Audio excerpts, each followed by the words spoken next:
Hi everyone and welcome to FinTechnology. Today I'm going to show you how to loop a presentation in Canva. So you don't need to just click on a button or so to change slides. So here I've selected a simple presentation with just 4 slides. Do not waste a lot of your time.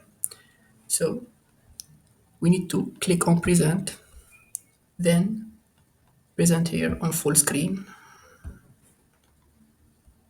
and click on the 3 dots here, then start autoplay. So we don't need to do anything and the slides will change automatically.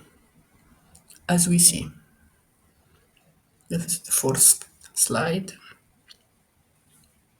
Now the fifth one. After that, the loop will continue and we will return to the first one here and the second and so on, just without clicking on anything. So I hope that you find this helpful. So don't forget to like and subscribe to our channel. Thank you.